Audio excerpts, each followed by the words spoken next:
If you're a parent, you know some days can feel like a constant battle. Well, in this explainer, we're going to break down a few simple, science-backed shifts that can bring a whole lot more peace to your home. All right, let's get started. Does this feel familiar? You know, that constant feeling of walking on eggshells, just wondering what's going to set off the next meltdown? And you're just feeling completely worn down by the daily power struggles.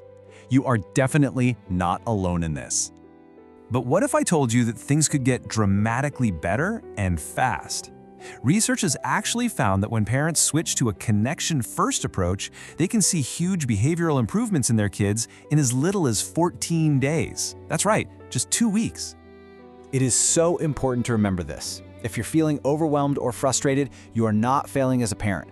The solution isn't about being stricter, it's about understanding what's actually going on inside your child's developing brain.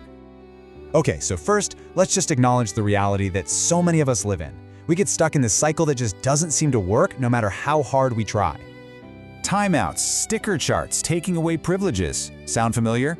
These are the go-to tools for so many of us. But a lot of the time, we find ourselves dealing with the exact same behaviors the very next day.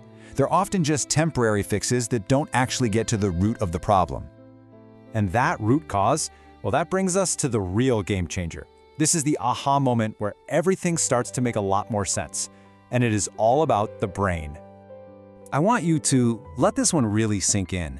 It's so easy to think our kids are intentionally pushing our buttons or, trying to be manipulative, but the science tells a completely different story. Their behavior is a signal, not some kind of deliberate attack. So the core idea here is that a child's brain is still under major construction. Seriously.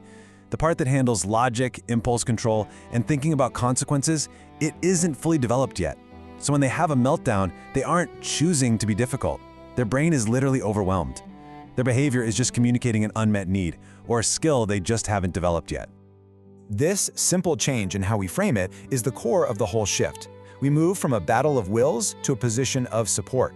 So instead of asking, how do I make them obey, we start asking, how can I help them succeed? This one little question, it changes everything. Okay, so we understand the why. Now let's get into the how with 3 really practical strategies you can start using like today. We're going to break down these 3 tools: giving choices, connecting emotionally before you correct the behavior, and changing the way we set boundaries to totally avoid those power struggles. Every single human being, but especially a little one who's just trying to figure out their place in the world, craves a sense of control. When we give them these small areas of autonomy, it drastically reduces their need to fight for it on the big, non-negotiable things. And here's just how simple it can be. Notice that both options in each question lead to the outcome you want, right?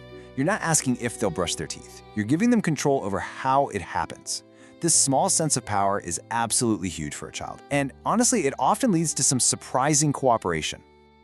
Okay, next up, the moment we all dread, the public tantrum. Our instinct is to just shut it down fast, but science tells us to do the exact opposite, at least at first. This brings us to a golden rule: connect before you correct. Before you say no or stop crying, you validate the feeling. Saying something like the example on the screen doesn't mean you're giving in. It just means you're telling your child, I see you, your feelings are real, even if the answer is still no. This single step can de-escalate the entire situation because the child feels heard. Our final strategy is a really powerful communication tweak that can prevent so many arguments before they even get started. It's all about how we frame our boundaries and our requests. Look at the difference here. The column on the left is an accusation. It attacks your child's character and immediately puts them on the defensive. But the column on the right uses I statements. It shares how their action impacts you. It's not an attack, it's just an observation. And this teaches empathy and it models respectful communication.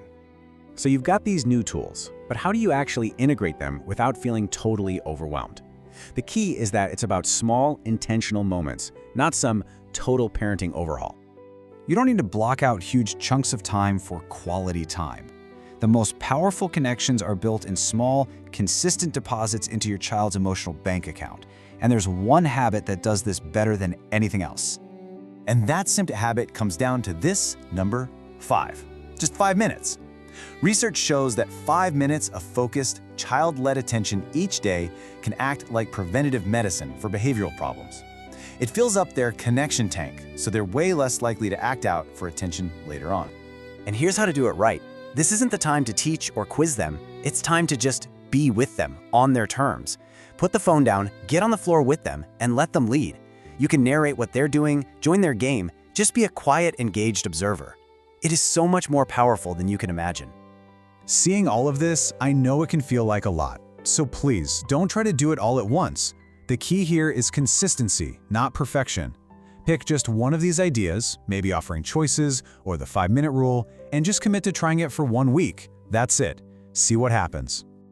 So as we wrap up, think about it. What is the one small shift you can make, starting today, that could begin to change the entire dynamic in your family? Because, peaceful parenting isn't about being a perfect parent. It's about being an intentional one. And it all starts with a single step.